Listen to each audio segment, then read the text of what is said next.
A'udzubillahi minasyaitonirrajim. Bismillahirrahmanirrahim. Innal hamdalillah nahmaduhu wa nasta'inuhu wa nastahdinuhu wa nastaghfiruh. Wa na'udzubillahi min syururi anfusina wa min sayyiati a'malina. May yahdihillahu fala mudilla lahu wa may yudlil fala hadiyalah. Asyhadu an la ilaha illallah wa asyhadu anna Muhammadan abduhu wa rasuluh. Allahumma salli wa sallim ala sayyidina Muhammad wa ala alihi wa sahbihi wa sallam, amma ba'du. Assalamualaikum warahmatullahi taala wabarakatuh.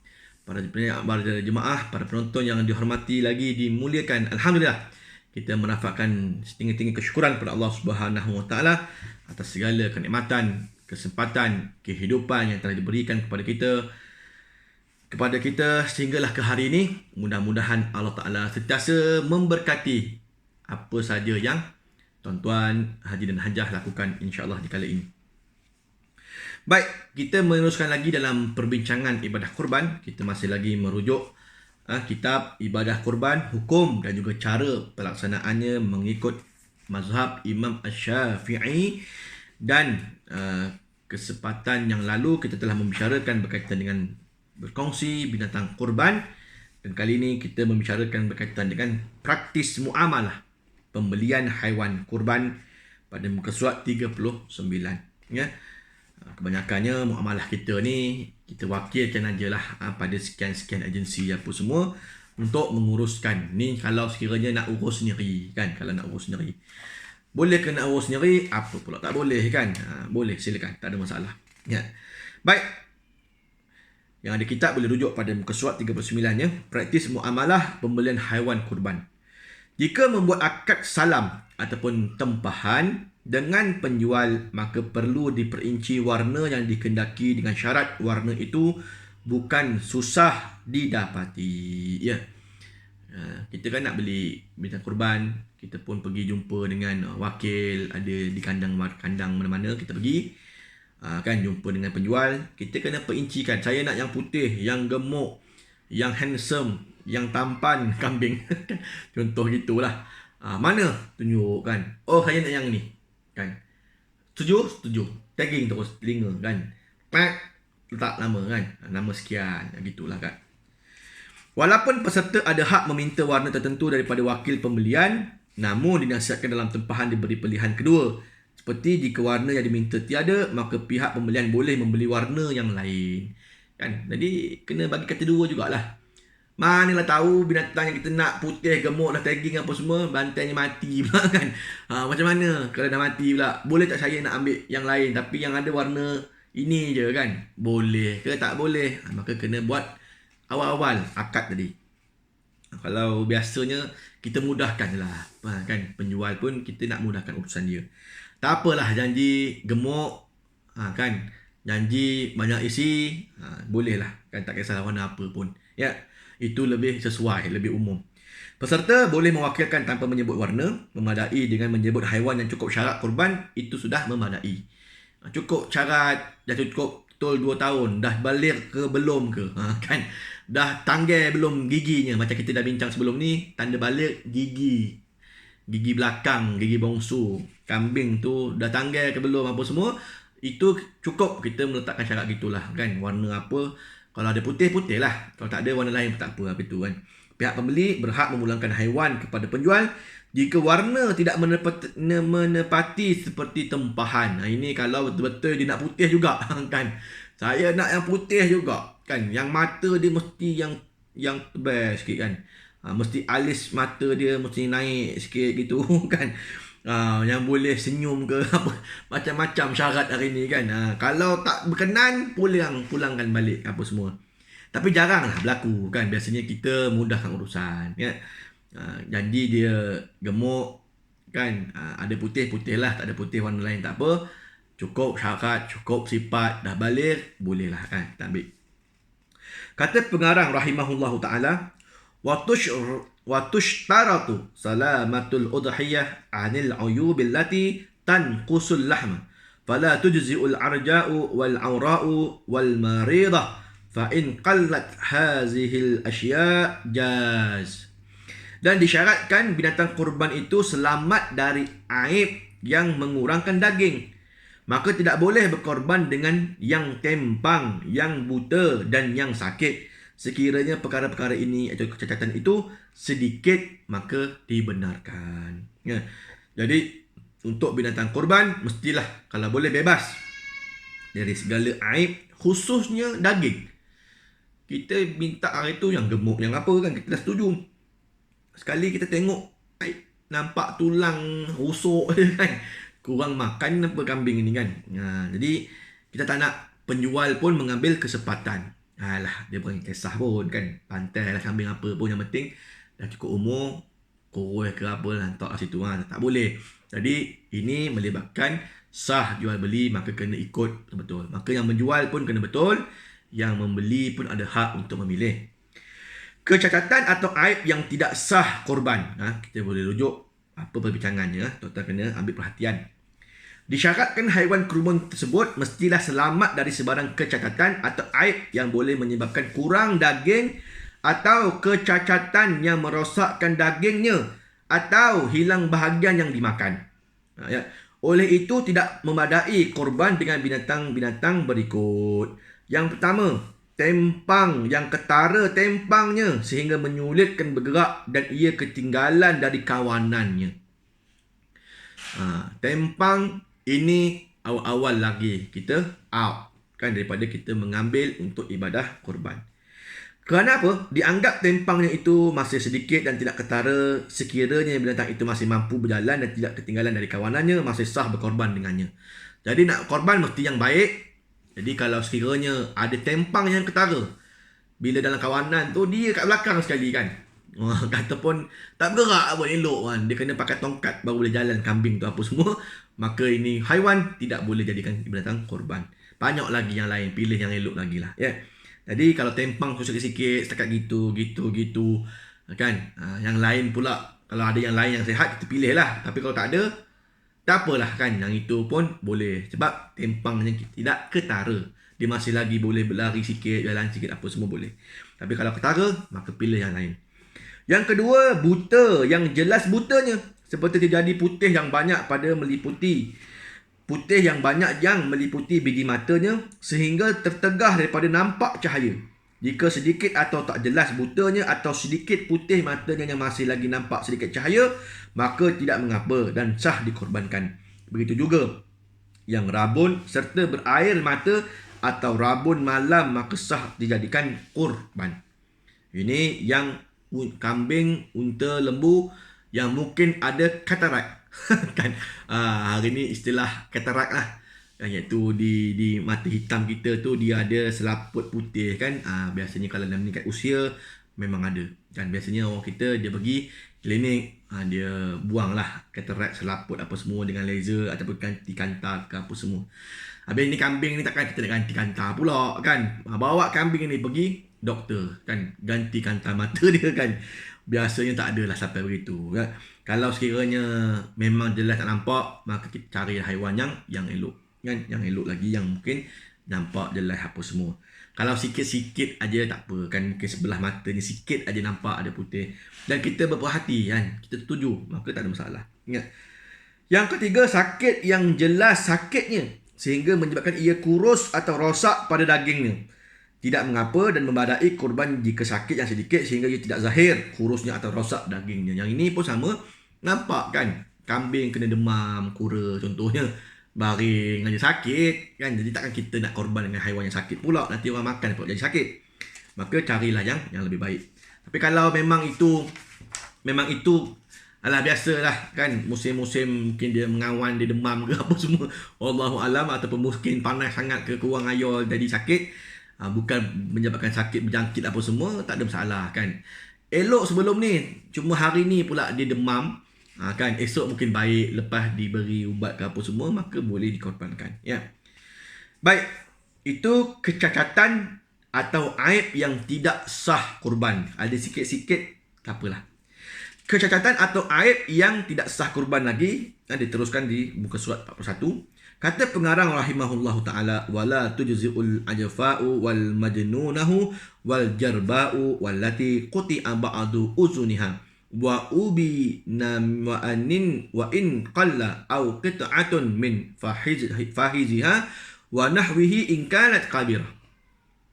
Dan tidak boleh berkorban dengan yang kurus, yang gila dan yang berkudis. Dan begitu juga tidak boleh berkorban dengan yang terpotong sebahagian telinga dan yang diceraikan atau ditanggalkan walaupun sedikit. Atau sepotong dari pehanya atau sepertinya sekiranya bahagian terpotong itu besar. Baik, ini dijelaskan dengan keterangan di bawah. Ya. Maka yang pertama sekali keterangannya adalah kurus, yang jelas kurusnya sehingga tiada lemak atau sumsum tulangnya dan kurang daging atau kurang harganya, seperti yang berpenyakit cacing sehinggalah menjadi terlampau kurus dan tiada keinginan orang untuk mendapatkan daging yang saat ada keluasan daging yang lain. Dari jauh kita boleh nilai, tengok kambing itu kurus kan, nampak tulang belakang, dia punya belakang pun nampak tenggelam ke dalam kurus gitu. Maka kalau kurus begitu, jangan diambil untuk dibuat ibadah kurban. Kan mungkin daging tak ada, beli tulang dengan kulit ni buat apa kan? Kita nak bagi orang makan daging. Baik, haiwan yang gila pula seperti yang membelakangi tempat gembalaan dan sukar dikawal kerana tidak ikut makan seperti kawanannya yang lain. Binatang yang berkudis walaupun sedikit kerana ia merosakkan daging dan lemak. Gila juga sama juga. Kalau gila macam mana? Kalau kambing unta gila, mungkin dia langgar, dia nyodok orang ke kan, apa semua. Dia gila, maka jangan ambil sebagai binatang korban.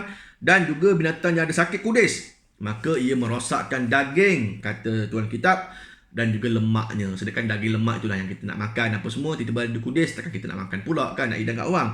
Jadi dia rosak pada daging kulit, maka jangan diambil sebagai binatang korban. Binatang yang terputus telinganya atau terputus sebahagian telinganya walaupun sedikit kerana telah hilang sebahagian yang dimakan. Begitu juga tidak sah berkorban dengan yang dilahirkan tanpa telinga. Telinga ni ada orang makan. Kan? Mungkin kita tak makan tapi itu boleh dimakan. Telinga. Kan? Telinga. Ekor memang berebut lawan kan. Ekor lembu kan. Kalau korban dulu, ekor cop. Tak apa nak cop dulu kan. Lepas tu kepala kan, otaknya, semua benda lah boleh makan. Kan saya ingat dulu masa saya kat Jordan, tu dia kambing. Kan pergi Mat'am Kahirah contohnya dekat Amman, Jordan. Nasi Arab, tu dia kepala kambing. Kan? Dia buka tu dengan lidah-lidah, dengan mata-mata, dengan hidung semua ada. Kan boleh dimakan semua sekali. Kalau telinga tak ada, macam mana kan? Ini telinga boleh dimakan. Maka ada keaiban padanya, maka pilihlah yang elok. Binatang yang terpotong pehanya atau mana-mana anggotanya yang besar dengan kadar yang zahir, iaitu nampak dari jauh cacatnya, maka tidak boleh berkorban dengannya. Ini jelas benar lah. Peha tak ada ke contohnya, kan terpotong, hilang. Nampak badan dan juga mungkin kaki sebelah aja, maka ada kekurangan dari sudut daging apa semua, maka pilihlah yang lebih aula untuk kita berkorban padanya kan. Kata Imam Abu Hanifah rahimahullahu taala, jika yang terpotong itu kurang dari sepertiga, maka ia masih memadai. Ini disebut dalam I'anah At-Talibin dan juga Mughni Al-Muhtaj. Kalau yang terpotong itu kurang dari sepertiga, sikit sangatlah, maka boleh dibuat binatang korban. Jika ada yang bertaklid pada pandangan Imam Abu Hanifah ini, maka hendaklah dia ikut juga dengan pendapat Abu Hanifah bahawa tidak sah korban pada hari tasyrik yang akhir. Maka itu pun kena ambil lah, jangan ambil sebagian-sebagian. Ya. Maka kalau betul ikut Imam Abu Hanifah, maka kena ikut betul daripada mula kan perbincangannya. Tapi kerana kita punya perbincangan tetap ini ikut Imam Syafi'i, maka ikut pada pendapatnya. Kalau terpotong kan, Imam Syafi'i tak kata kalau potong sikit ke potong banyak ke apa semua, boleh ke tak boleh. Kalau sekiranya terputus telinga tadi tak boleh. Tapi kalau mungkin sikit sangat tobek ke apa semua, itu dibolehkan ya. Oleh itu hendaklah dia berkorban dengan binatang yang terpotong telinga itu sebelum masuk 13 Zulhijjah. Ini kalau pendapat Imam Abu Hanifah lagi tadi ya. Jadi tidak sah korban pada hari tasyrik yang hujung. Dan kalau ada binatang korban yang mungkin tadi dia ikut pendapat Abu Hanifah, boleh walaupun terpotong sepertiga, maka sebelum masuk 13 Zulhijjah kena dipotong. Maksudnya 10, 11 dan juga 12 Zulhijjah. Baik, tambahan. Tidak boleh berkorban dengan binatang yang terputus ekornya atau sedikit daripada lidahnya atau kantung susunya atau aliyahnya, iaitu punggung atau bahagian berlemak dari ekor kibas. atau separuh dari telurnya kerana hilang sebahagian yang dimakan. Bermakna ada aib, ada cacat pada binatang tersebut.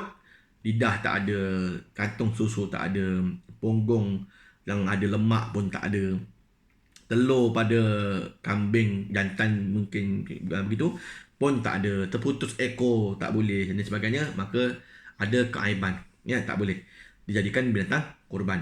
Sebab semua tu boleh makan, kan? Benda yang boleh makan ini kalau ada aib tak boleh jadikan binatang korban di sisi Imam Asy-Syafi'i. Sekiranya haiwan itu dilahirkan tanpa kantung susu atau ekor atau aliyah tadi atau telur, maka hukumnya sah korban. Dia terputus semasa lahir tu memang tak ada. Bukan terputus, istilahnya dia lahir-lahir tak ada, kan? Ekornya ke jadi pendek ke apa semua, maka kata Imam Syafi'i boleh sah korban. Tapi kalau sekiranya dia dah elok besar apa semua, terpotong mungkin dilanggar ke ataupun dia masuk parit ke apa semua, hilang sekian-sekian, maka tak sah berkorban. Tidak boleh berkorban dengan yang tertanggal semua giginya. Jika sebahagian saja tertanggal, sah dibuat korban. Walaupun gigi bukanlah sesuatu yang dimakan, namun ia adalah aib kerana dengan ketidakadaannya mengakibatkan haiwan itu tidak dapat makan dengan sempurna yang akhirnya kurus dan mengakibatkan kurangnya daging. Gigi pun kena tengok, kan? Penuh gigi tandanya dia makan banyak, gitu. Tapi kalau gigi pun tak ada, kemam-kemam aja, macam mana nak makan? Lelah kurus, kan? Tak boleh. Waktu tadi saya kata tadi yang kambing tadi tu, yang gigi-gigi penuh. Gigi kambing atas bawah, kan? Bila buka kepala tu, tu dia gigi atas, gigi bawah, lidah apa semua, kan? Sedap tuan-tuan. Yang pernah rasa Arab punya masakan, memang dia tak ada bau hanyir pun. Sedap makan dengan nasi, kan? Masya Allah, tabarakallah, ya. Larangan berkorban dengan binatang-binatang yang cacat tersebut terdapat dalam zahir sebuah hadis yang bersifat mutlak, iaitu Rasulullah SAW bersabda, Arba'un la tujzi'u fil adahi al-awra'ul bayyinu awruha wal maridatul bayyinu maraduha wal arja'ul bayyinu arajuha wal ajfa'ul lati la tunqa. Yang bermaksud 4 macam binatang yang tidak memadai dalam kurban, iaitu yang ketara buta sebelah matanya, sakit yang jelas sakitnya, tempang yang jelas tempangnya, lemah kurus yang badannya tidak berisi, ya. Ini hadis riwayat Imam At-Tirmizi.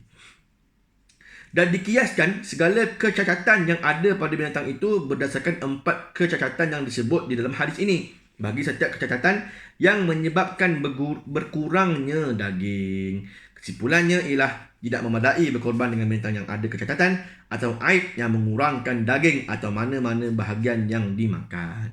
Jadi nak buat korban, nak sedekahkan kepada orang makan, fakir miskin apa semua, pastikan yang cukup sifat apa semua tadilah, ya. Habis kalau penjual tu ada binatang-binatang macam ni, nak buat macam mana?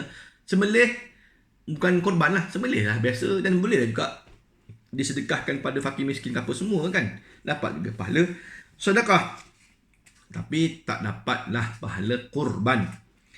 Kecacatan yang dimaksudkan adalah sebarang kecacatan yang tersebut di atas sekalipun berlaku ketika proses penyembelihan, sama ada kerana rontaan binatang itu dan sebagainya. Sebab tu yang nak sembelih tu, kalau lembu tu ramai yang pegang, supaya jangan ada yang terpotong. Sebab kalau terpotong, kan, tuan-tuan boleh sembelih lagi leher dia, dia rota-rota tam, bantai pula hilang telinga sebelah, kan. Maka telinga yang terpotong tu tak boleh makan, kan dah rugi. Maka ia termasuk dalam kecacatan ini, ya. Selama mana belum terpotong halkum dan marihnya, jika kecacatan itu berlaku selepas sempurna potongan halkum dan marih, maka tidak mengapa. Selagi tak sembelih, apa saja terpotong dikira haram makan, jadi bangkai. Bila lepas terpotong wak ni apa semua, barulah kalau tak pun terpotong tak ada masalah, kan. Sebab dah disembelih dengan sempurna. Itu disebut dalam Hasyiah Asy-Syarqawi. Baik, itu tadi cerita berkaitan dengan aib. Kecacatan yang dimaafkan. Baik, kita lihat pula kata Imam Asy-Syafi'i rahimahullahu taala, wa tujzi'u masyrutatul uzun wa maksuratu kullil qarni aw ba'dih. Dan boleh berkorban dengan yang terbelah telinganya dan juga yang patah semua tanduknya atau sebahagiannya. Memadai kurban, tetapi makruh di sini hukumnya dengan binatang yang mempunyai sedikit kecacatan yang tidak mengurangkan dagingnya. Seperti pertama, binatang yang carik atau berlubang telinganya dengan syarat tidak gugur atau hilang dari telinganya sedikit pun kerana tidak mengurangkan bahagian yang boleh dimakan. Mungkin terkopik sikit ke, terkoyak ke apa semua, tapi telinga tu masih ada kat situ, dia intact lagi kan. Bukan jadi hilang telinga. Cuma terpotong, maka boleh, cuma makruh. Dan yang keduanya, binatang yang pecah tanduknya sekalipun berdarah kerana pecah itu, atau hilang sebahagian tanduknya, atau yang dipotong tanduknya, atau yang asal kejadiannya tanpa tanduk. Tanduk tak ada pun dikira sebagai cacat juga, tapi tak ada masalah. Boleh jadikan binatang kurban. Sebab tanduk biasanya orang buat hiasan saja, orang tak makan kan. Perhatian, lebih utama berkorban dengan haiwan yang bertanduk daripada yang tidak bertanduk. Kerana sabit perbuatan itu dari as-sunnah. Jika tercabut tanduk itu mengakibatkan daging yang tertanggal, maka ia memudaratkan kesahihan kurban kerana mengurangkan daging. Tapi ialah tanduk kat atas ni, dekat horn tanduk tu, mungkin kalau dia terkepak gitu, mungkin ada isi sikit-sikit apa semua, jadi mengurangkan juga dia punya daging. Sikit pun dikira. Itulah Islam, tuan-tuan. Kita cerita tentang kesempurnaan agama. Kita tak nak lepas pandang, alah sikit aja, apa ada masalah. No. Ini kita bincangkan secara detail ibadah kurban. Sampai detail sekali ulama dahulu ditekankan supaya orang yang berkorban betul-betul dapat manfaat pahala daripada setiap daging kan, daripada binatang yang dikorbankan. Ya, tanpa mengurangkan sedikit pun. Itulah dia kehebatan dan juga keindahan Islam. Ya. Baik, muka surat 44. Hukum berkorban dengan binatang yang dikebiri ataupun yang dikasih ataupun dibuang telurnya. Ya. Tidak mengapa dan sah berkorban dengan haiwan yang dibuang telur ataupun yang dikasih kerana kekurangan itu menjadikan ia lebih gemuk, bertambah daging dan lebih enak dagingnya. Ini mungkin dalam haiwan hari ini punya, ya, Allah alam punya perbincangan kan. Kalau dikasih haiwan itu mungkin dia makan banyak, dia jadi gemuk lagi, maka sah korban dengan haiwan yang mungkin tak ada telur tadi ni. Hukum berkorban dengan haiwan yang bunting pula. Khilaf ulama pada masalah berkorban dengan binatang yang bunting ataupun mengandung. Pandangan yang muktamad, tidak memadai berkorban dengan binatang yang bunting walaupun buntingnya itu tidak mengurangkan dagingnya. Bahkan walau bertambah dagingnya dengan sebab bunting dan walaupun sekadar alaqah dan mudrah. Ya.